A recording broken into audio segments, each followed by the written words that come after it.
Hello, good morning, everybody. Welcome to the new moon in Leo.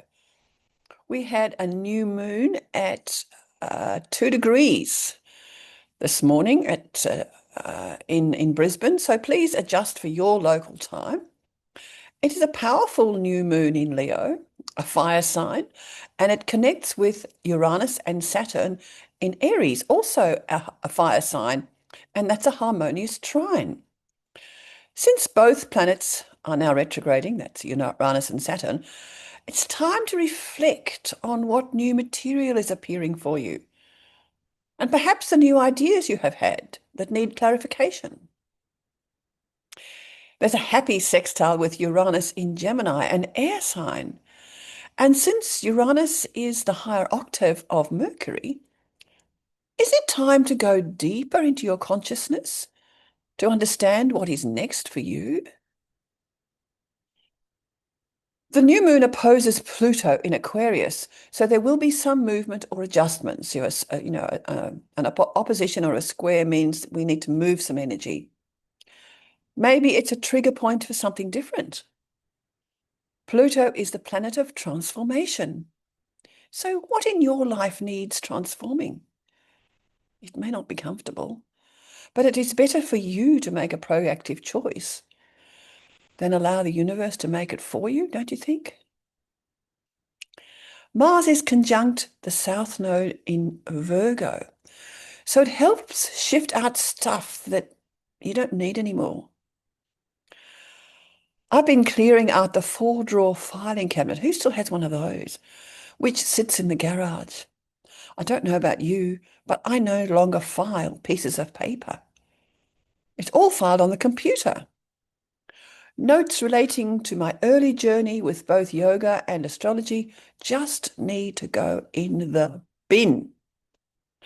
It's fun to check out some of that material, mind you, but most stuff we need is just at the touch of a button and no longer needs to be in a pile of papers in an old dusty metal cabinet. What are you clearing out? Mars conjunct the South Node will help this month. Now the biggie, Mercury retrograde in Leo. Normally, when we have Mercury retrograde, we expect to experience some delays in communication or glitches in communication and transport, among many other hiccups in our daily lives. So the advice is usually to expect such interruptions and just manage them wisely, knowing you'll eventually get there. But in watching Dan Waite with Gary Caton in the World Astrology Report, and I'll put the reference below, he suggests that we view Mercury retrograde differently. Mercury is the trickster, after all. He causes interruptions and delays to wake us up. These are times when we need to take notice of what unexpected is occurring and change something in our attitudes or activities. Mercury, in this way, encourages us to move on, to grow. So instead of seeing disasters, change your perception and view these events as triggers to move forward in a positive way. Have an open mind to the messages that are being delivered and find a way to make something different happen. Now, I'm experiencing that as we speak. I normally create a newsletter using MailChimp, and this month didn't happen like it normally does. So I've had to revert to old templates and change a few things around. And it's triggering me to move to a better method of sending out my emails. Interesting, isn't it? So what about when the sun is in Leo? What energy are we reviewing? There is energy in love and romance and an emphasis on having fun. Creativity of all kinds is supported by Leo energy, with special focus on children. There is dignity and determination and generosity with this energy, a fire sign, which provides significant strength. Here is good leadership energy, providing support and encouragement to others on your team. Loyalty and generosity feature strongly, and Leo energy loves to bring joy to others. Leo also loves being center stage. Look at me. Who do you know who loves to command the flooring company? Likely a person with strong Leo energy. All this pride and passion also needs to be acknowledged and praised. When you shower a Leo with love and appreciation, you can almost sense them purring like a pussycat. On the flip side, Leo energy can be pride or arrogance or condescension. Having some pride in yourself is part of a healthy self-esteem. It's not so good when it becomes boastful and arrogant. Leo may also be aloof and distant, and sometimes that is necessary for self-protection. But be wary of behaving that way unnecessarily. From a health perspective, Leo rules the heart and the spine. Often Leo folk have back problems or heart issues.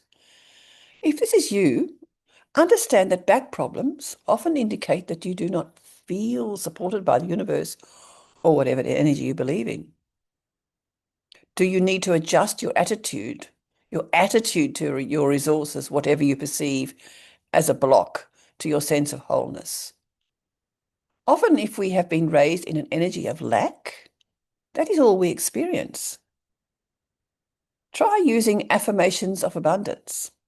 For example, all the resources I need are manifesting for me now in perfect and magical ways. We usually get what we need, not always what we want. But if your heart, consider why you may not feel joy, or do you believe in strain or stress? Again, an affirmation may be helpful. I lovingly allow joy to flow through my mind, my body, and my experience. Now, what about healthy eating habits? I often rabbit out on about these things. Recently, I hosted an older couple from China.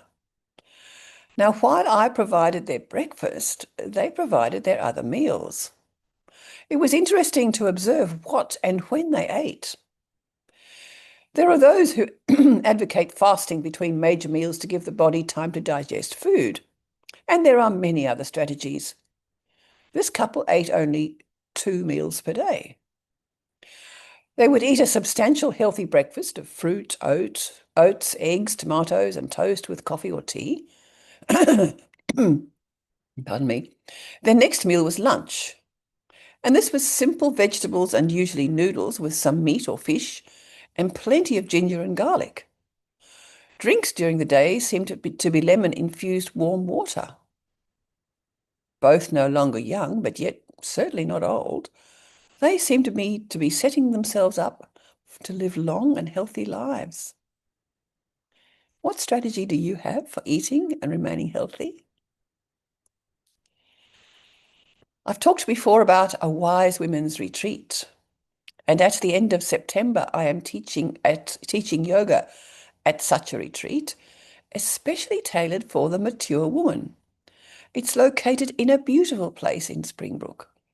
Each person has their own room, necessary for us older girls, and a lovely communal spaces to explore relationships with others at similar stages in life.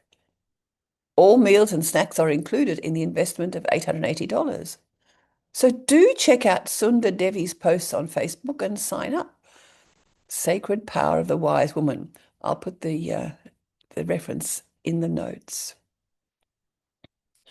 Now, I've talked before about yoga for happy hormones. And this has been sitting still because this creator has not been all that well. Neptune and Saturn are currently retrograding in my ninth house of teaching and learning, so I'm still fine-tuning some material.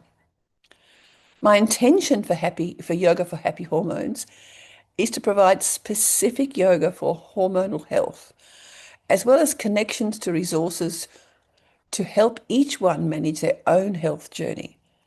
Remember, we're in the age of Aquarius. The teacher or the guru is an advisor rather than someone to be obeyed without question. We are our own teachers. So, providing students with a range of relevant information, the individual can carve out their own Aquarian journey. Aquarius leads her own life, conforming when she considers that helpful to herself and her community, but otherwise she walks her own individual path. I'd love to chat to anyone who might be interested in learning more. Now I'm going to finish up with a little story about the power of a hug. In order to extend her social connections, my friend Jane, who lives in Sydney, decided to join a group of people to engage in random and casual conversation. And at the first session, an elderly man expressed how lonely he felt. So Jane, being a compassionate person, offered to give him a hug, which he accepted with surprise and gratitude. At the next gathering of this group, this elderly man mentioned that he had received a welcome hug last time from a lady and asked whether this time he could have a man hug. One of the guys obliged. The group then proceeded to have hugs all round. Look what you started, Jane. Now, isn't that lovely? A hug has emotional, physical, and social benefits. And do check out the Google comments on that. There's lots of information about the benefits of a hug. So don't be shy about asking for a hug or giving somebody a hug. Sometimes you need to ask permission. Now, that's all for Leo this time. Please share with anybody who may be interested, and have a wonderful month in the energy of Leo. And I look forward to joining you next time. Bye for now.